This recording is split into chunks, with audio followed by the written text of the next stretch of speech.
What is up, everybody? Welcome into the Wednesday Staple Show. We're going live here at about 3:45, 3:50. Welcome in. I'm Matt Parrino, and that is Ryan Santa Claus Talbot out there. What's up, buddy? Not too much.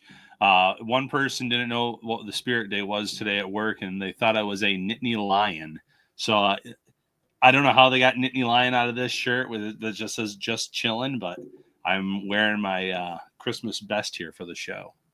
Listen, you are in the spirit of things right now. You're feeling the spirit of Christmas, and you're bringing that spirit to the Shout Buffalo Bills football podcast, and I appreciate you for that.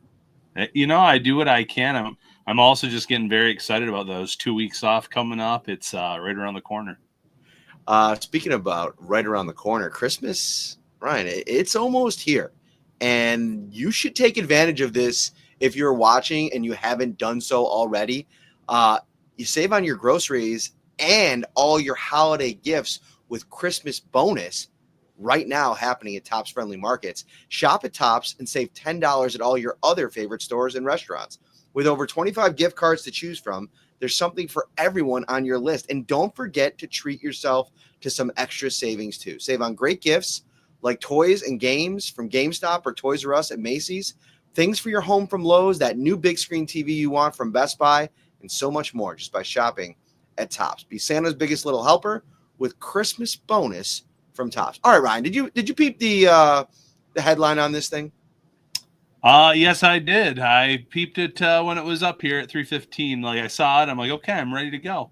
All right, good. Because, one of the things I was just thinking about, like, what we wanted to kind of center this show on. And I think that, like, one of the things that I've heard nationally over the last couple of days, not so much the podcast circuit, but more the TV side of things. And it's only been in snippets here and there on Instagram Reels or whatever. I don't sit there and tune into First Take and First Things First and all that kind of stuff.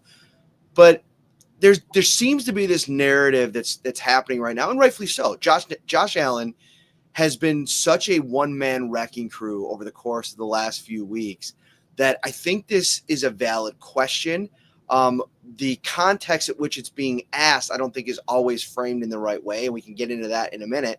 But I wanted to have a discussion on, with the playoffs looming and these 3 weeks here in between to kind of get all the takes ready for what this Bills team could actually accomplish in the playoffs, how concerned are you with the Bills potentially being a one-man Josh Allen show?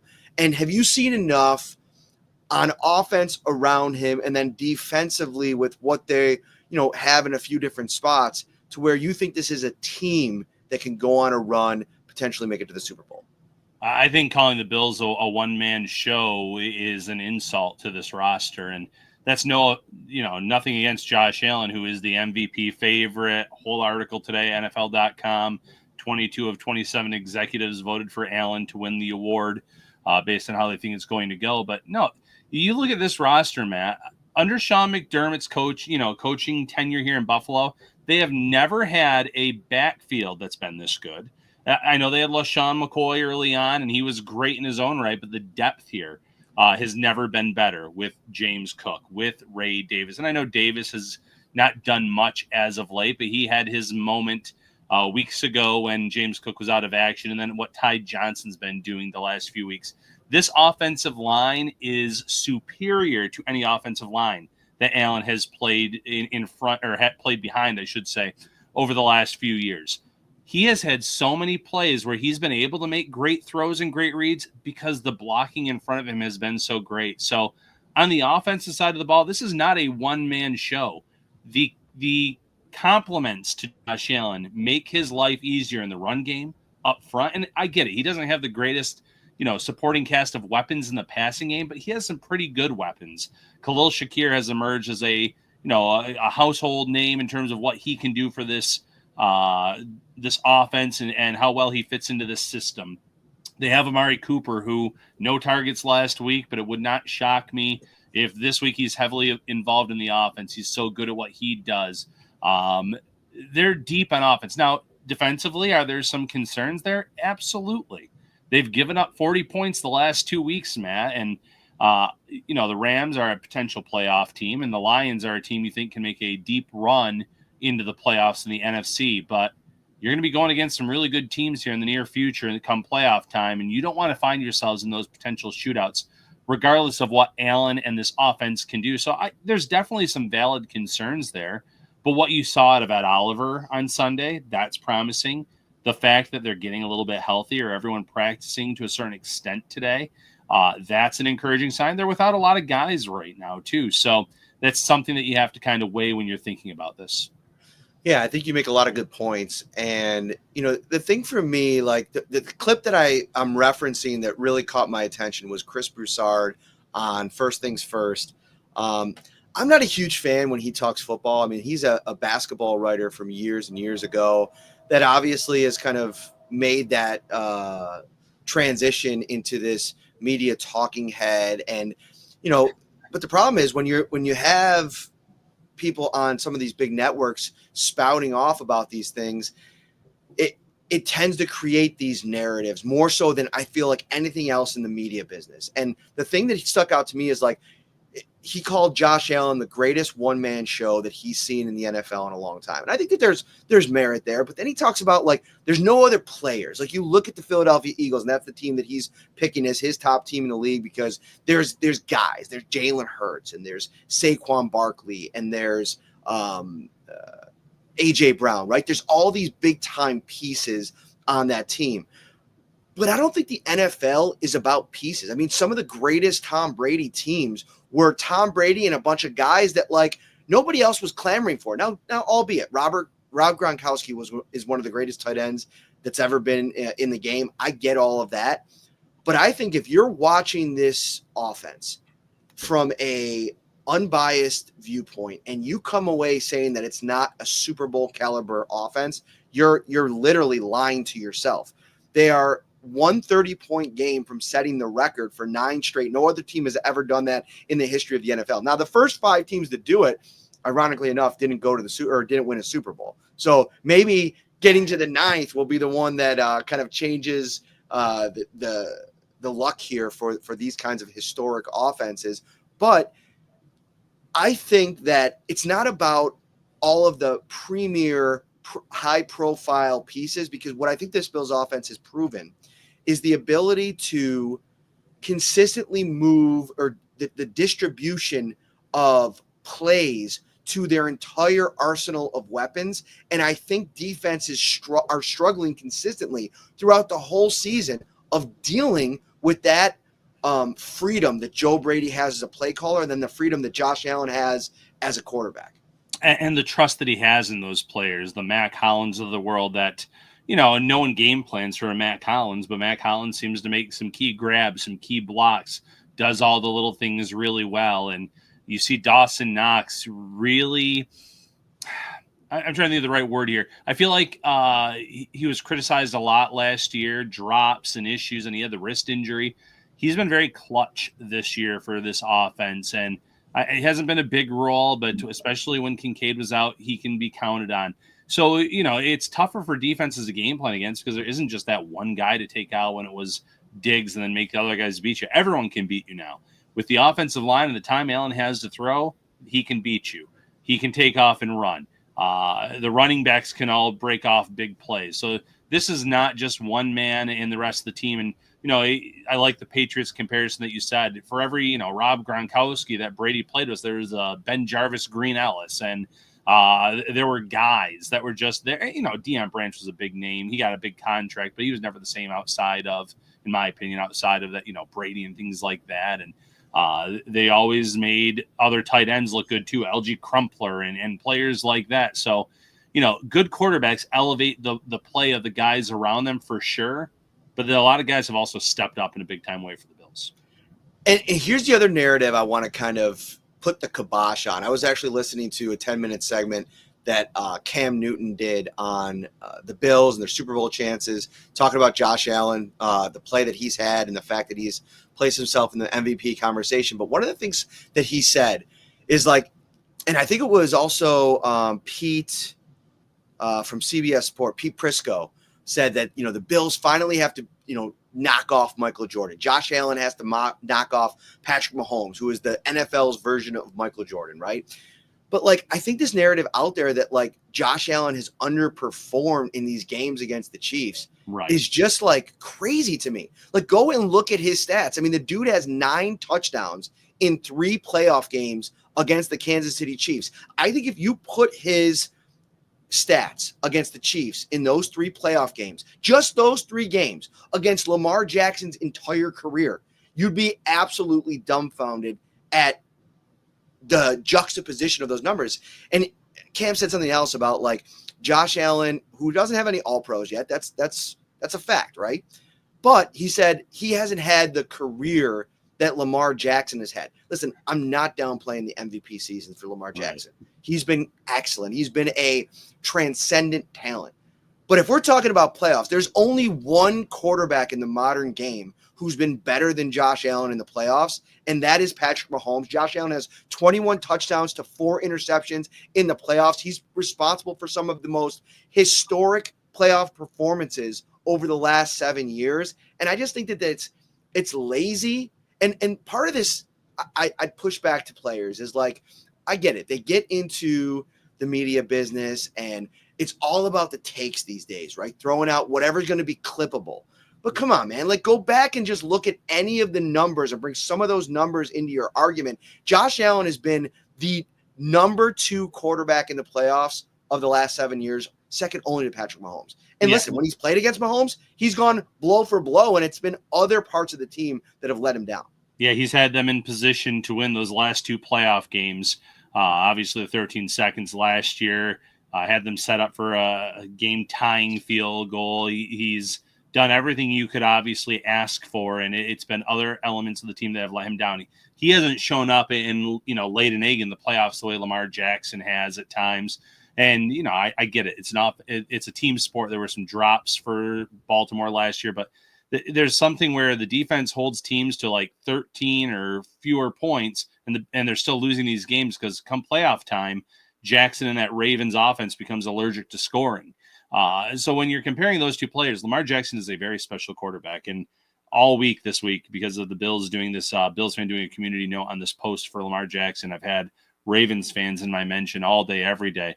It's tiring watching the 2 fan bases bash one another. They're both special quarterbacks, but in terms of, like you said, the narrative about Allen has to defeat Patrick Mahomes, it's not one-on-one. It's not quarterback versus quarterback. It's a team sport. Allen's done his part. It's been other parts that have let him down, but this year he's not just going to be Josh Allen versus Patrick Mahomes. It's going to be Josh Allen and James Cook, and it's going to be these other pass catchers, and even Ty Johnson, who's really emerged the last 2 weeks as a mismatch for the offense to create these mismatches against the linebackers and other players. That's what makes this so exciting is more and more players keep emerging and finding roles in this offense.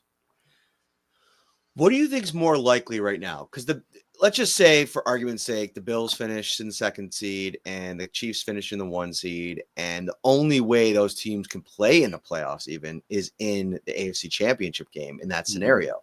Mm-hmm. How likely do you think that the Chiefs make it there? Because there's going to potentially be at home, whether it be the Steelers, I'd imagine it'll probably be Baltimore, maybe, and depending on how Houston goes. I don't know who's got the tiebreaker there, but if Baltimore wins this weekend, we can kind of take a deeper dive into who the matchup is going to be. Do you still think if the Chiefs get the 1 seed, you're basically like putting them in pen into the AFC Championship game, no matter who they play? I'm not putting it in pen. That said, I've seen this story enough where I'm not going to bet against them. But no, this is not a team that has been putting other opponents away. I mean, I watched the matchup against the Browns last week, and it wasn't so much what the Chiefs were doing. It was so much what Jameis Winston was doing, throwing these egregious passes to the wrong team, throwing up, the passes that you just cannot do if you're an NFL quarterback. So, no, I'm not going to sit here and say, put it in pen that they're in the AFC Championship. That said, if they're the 1 seed, the path to the championship's just a 1-game scenario, essentially, or factually. So it's not out. It's very, very likely or possible, but they have not put teams away this year. No matter who it is that they would play in that matchup, I would give them a chance for sure. No, I think I'm right there with you. And I just think this is the most beatable Chiefs team that we've seen during the Patrick Mahomes era. And the one piece that makes me think they're still probably going to be good because they're going to be able to play at home. We've seen what happens when Baltimore has to go on the road. Pittsburgh traveling in that environment, their defense is really good.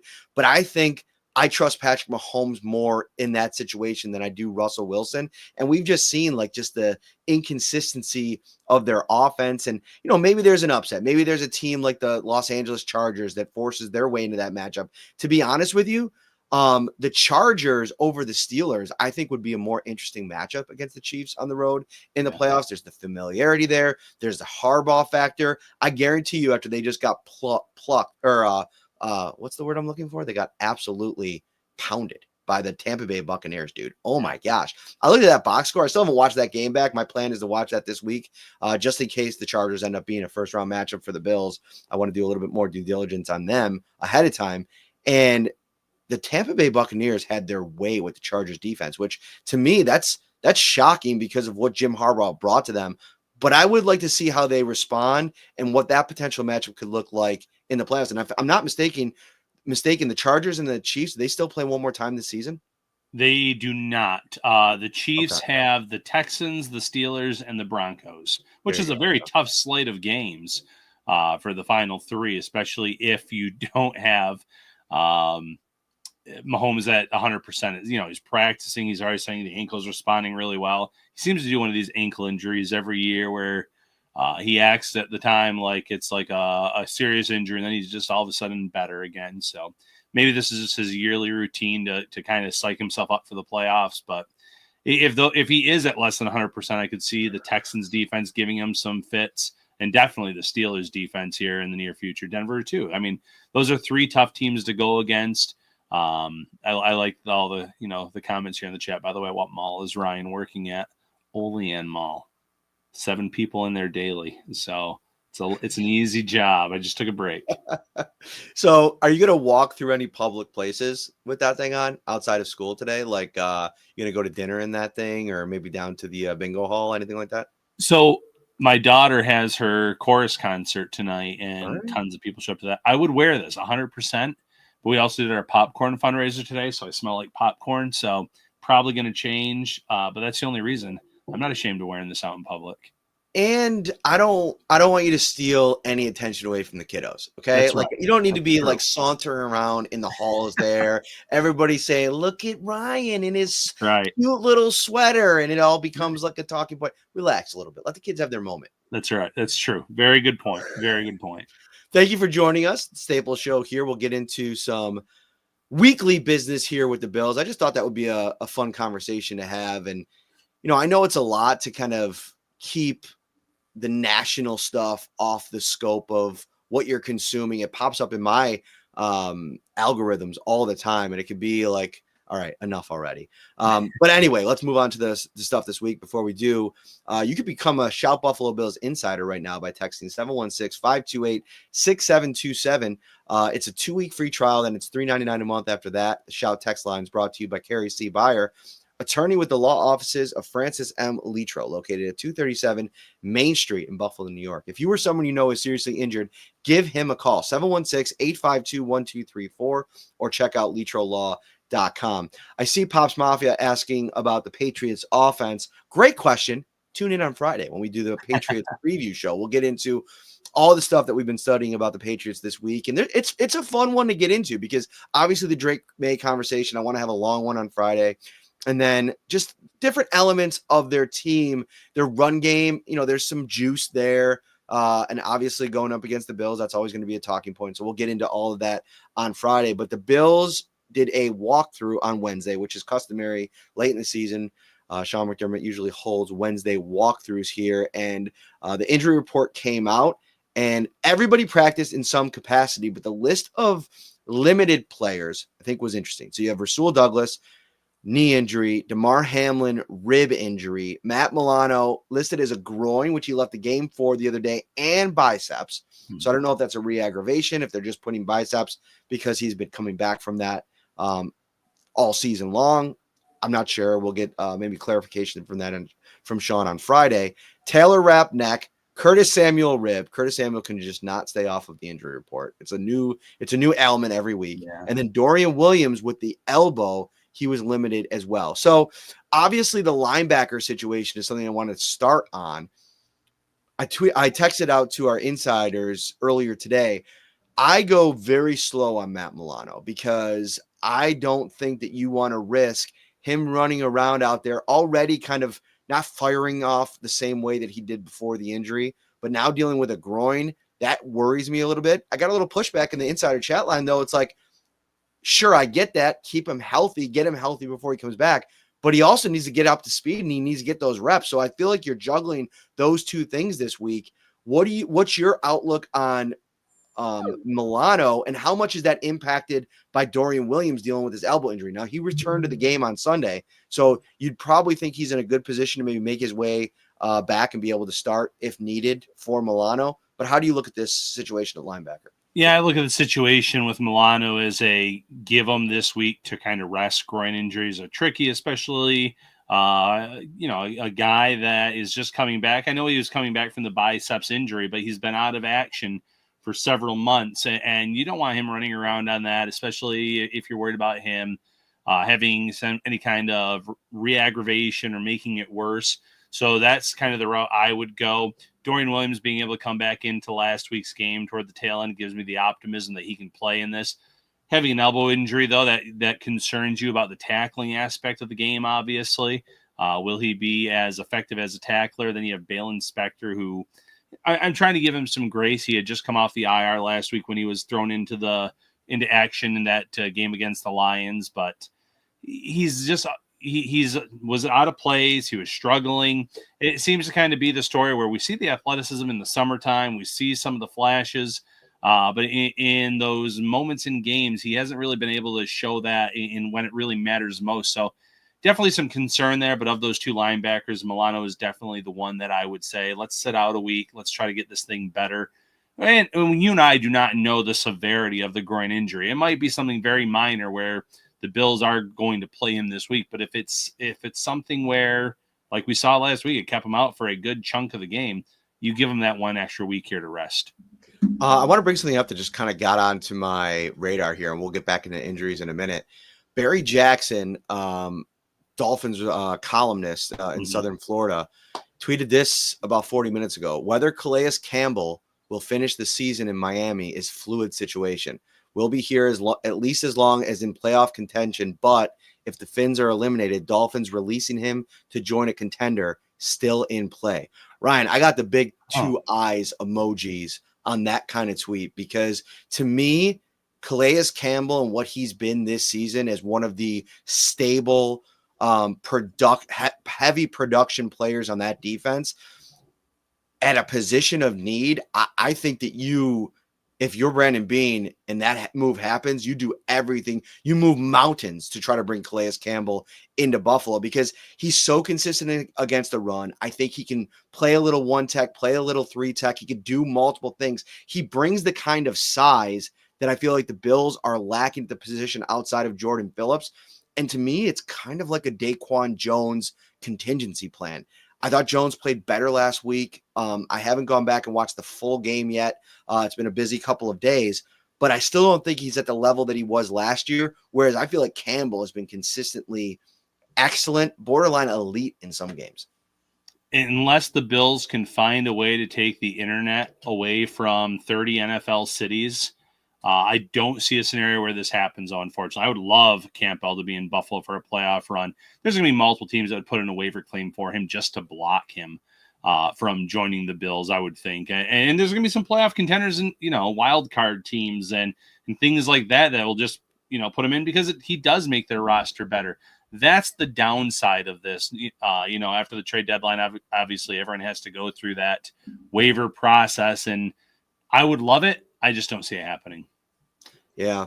I wonder how much he would have a role in that process, though. Like his people maybe talking to some potential suitors. And because the last thing I think you'd want if you're a team that's even in the playoff hunt is going and trying to add him. one that makes sense, obviously, too, is Baltimore. He's played there before, and there's a history there. And I think if you're the Bills, you don't want that happening. But I think that this could be a very unique situation because you're right. A team could just kind of say, yeah, we want him. But like, I think that Campbell's probably built the kind of cachet in the league where if a team's going to go in and try to claim him off waivers, they're probably going to check in with his representatives. And I think he'll probably try to steer the ship a little bit. And if he has the power to do that and teams are willing to listen, then, that would be great for Buffalo. That'd be a huge boost for the postseason with the way that he still is flashing and playing at times as a, dominant defensive tackle. All right. So back to the injury report. The linebacker situation is interesting. I got shouldn't say a lot, one or two insider texts about the poor play of Balen Spector last week. And, I wanted to talk about him for a second because, if Milano and Dorian Williams can't go this weekend, it's probably going to be Spector again. And I think he's put in a better situation next week if he's able to start.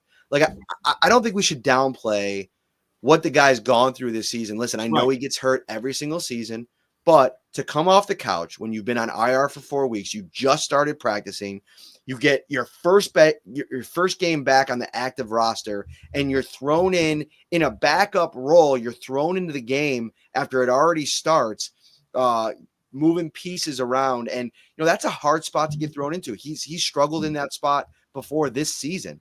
And I think that being overly critical of him in that scenario, I think there's been a lot to like from him the last couple of years when he's been on the field. And I think if he gets a chance to play this weekend in a starting role where he gets the chance to game plan and practice, get first team reps, there's a good chance it looks a lot different. Plus the opponent is a lot different. Yeah.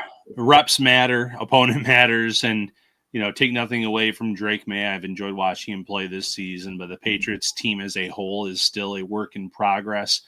So you would feel much better about the scenario of him playing significant reps, starting, whatever the case may be in that matchup against New England versus, a team like the Lions that were able to pick on him at times when he was thrown into the action. And as I mentioned just a few minutes ago, he was coming off of the IR. He wasn't, there weren't any reps for him leading up to this game, any significant reps for him, at least, for that matter. So the storyline changes. It certainly helps him if he knows he's in line to play a lot of reps in terms of the preparation, the practice, and even how the Bills game plan to kind of take away any, not weaknesses, but to hide some of his weaknesses in terms of how they plan to attack the Patriots. A lot of commentary in here about Joe Andreessen. I just wonder if they view him more as a middle linebacker and maybe a depth piece there. He's also very important to what they do on special teams. But I don't know if he's going to pass Spector on the depth chart, knowing how they've been positioned all season. Spector has gone into the game in the regular season every single time over Andreessen. So I don't expect it to change, even though people want to kind of get a look at the UB product. Yeah. Jumping over someone on the depth chart this late in the season, especially just how it played out last week itself, it tells you it's not likely to happen. So Andreessen's been a great story, a fun story, but there's a reason why the Bills want to have Spector out there over him right now. It's not to say that couldn't change as early as next season, but right now they're going to go with the guy that has a little bit more experience in the system and definitely more live game reps over the course of his career. If you are watching right now on YouTube, we appreciate it. Hit that like button, subscribe to the channel as well. Some great discourse happening in the comment section. Some questions about waivers, some of our listeners explaining the process. Great stuff as always. Very educated fan base. So we really appreciate you all. The rest of this thing, the safety situation. So I spent a little time today. I'm going to be writing about it, I think, for tomorrow, talking to Cole Bishop, talking to Micah Hyde about the rookie's second start, how everything seemed to change for him this past week, playing faster. He was upfront about it. He said he was seeing things clearer. That first experience kind of gave him his first taste of NFL action. He was much more ready this second time around. And, Micah Hyde has been watching tape with him, and they've been in the lab and trying to give him as many little nuggets as possible. Side note on Micah Hyde, He's added the weight that he was hoping to add over the last couple of weeks. So if he has to play, if they have to bring him up to the roster, he feels like physically he's ready to go. But I think with Rapp and Hamlin still limited in practice, we could be looking at another week of Cole Bishop and Cam Lewis potentially. And I'm okay with that. Hamlin was a tricky one with the ribs. Ribs are a very tough injury. Back type of issues too can be very tricky. Rapp itself was kind of neck and things like that. So again, I liked enough of what I saw of the safety play against the Lions to feel okay enough about using that combination. I thought Kareem Jackson, really fared well when he had to come in for Bishop when Bishop was dealing with those cramps. So you elevate him again.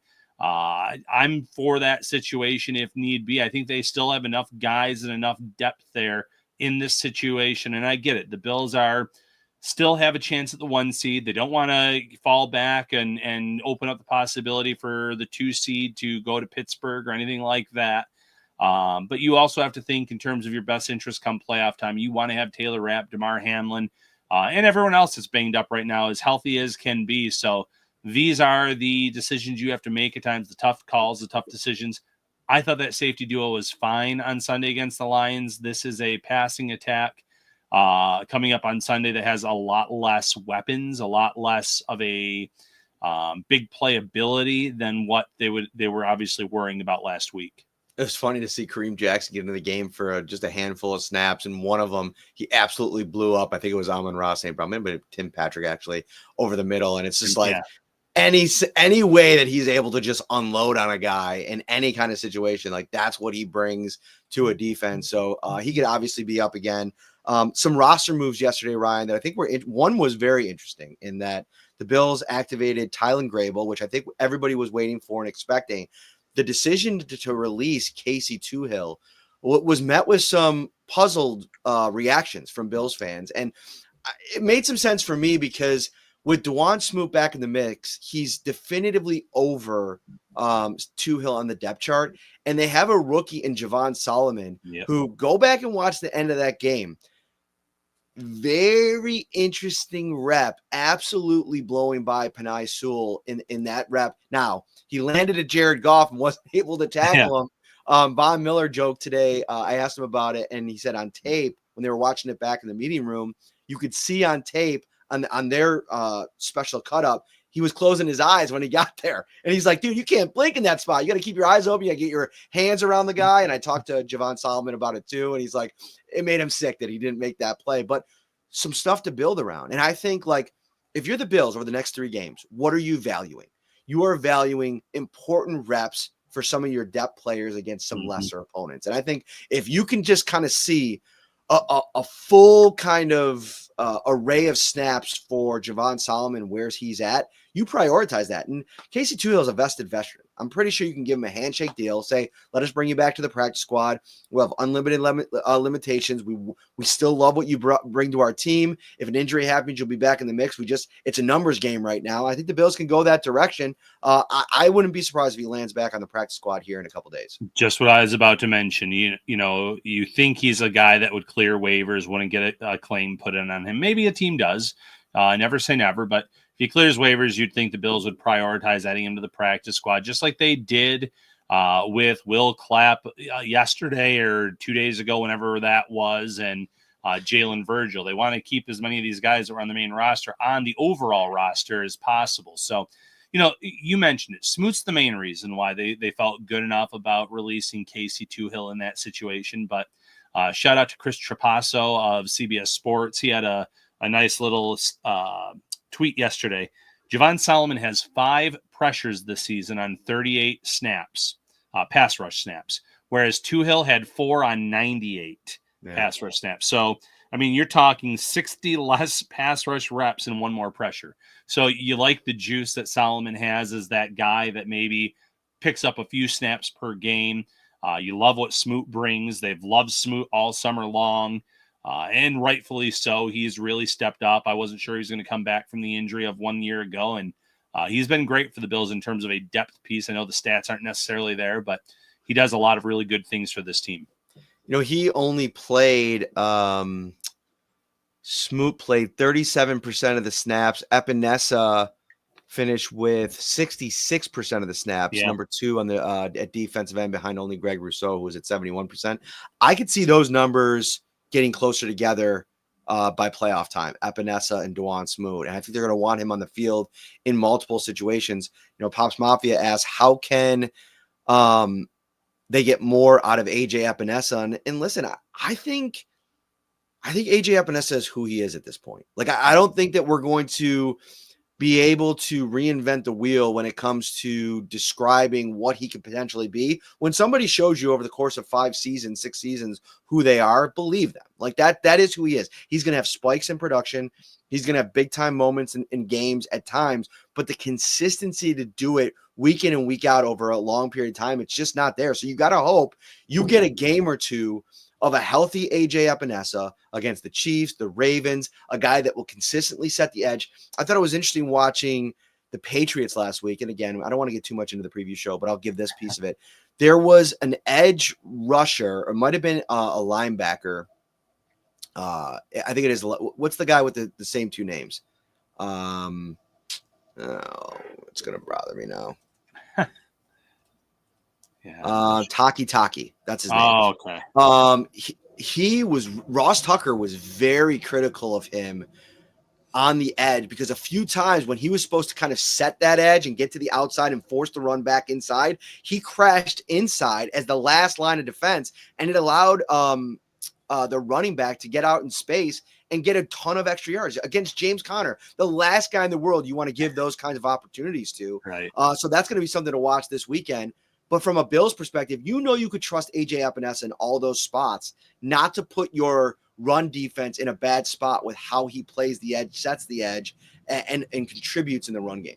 Yeah, there was a great snap in this game against Detroit where he did a great job of setting the edge and didn't allow the back to have any opportunity to turn the corner. So those are the little things that the Bills love. That's why he plays significant reps. He's not someone that's ever going to be double-digit, sack guy on this team, but he does some little things well, and you need players like that. I saw he's the new Shaq Lawson here in the chat that Charles G said, Shaq Lawson, it's not a terrible comparison. Shaq Lawson did have some seasons where he was able to get after the quarterback a little bit, but he was excellent against setting the edge too. So there are some comparisons to be had there. If you're watching on YouTube, we appreciate it. Hit that like button, subscribe to the channel as well. Some really good news on the injury front, Ryan Talbot. No Josh Allen appearing on it. So he is in the clear from whatever that shoulder injury was at the end of that game. They had it checked out. Everybody was happy with it. Sean came out the next day and said everything's fine. He cleared all that kind of stuff. So huge development there with Josh Allen potentially going into this, stretch run. Priority number 1 for the next 3 weeks, keep Josh Allen healthy at all costs. Yeah, absolutely. And, he's obviously been on it a lot this season. He said he had to go to the extra room for someone with the shoulder.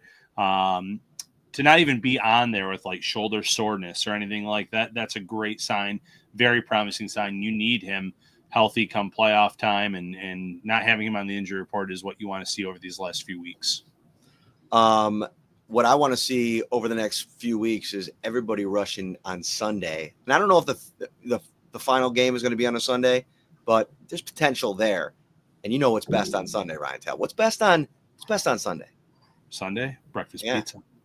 What is it?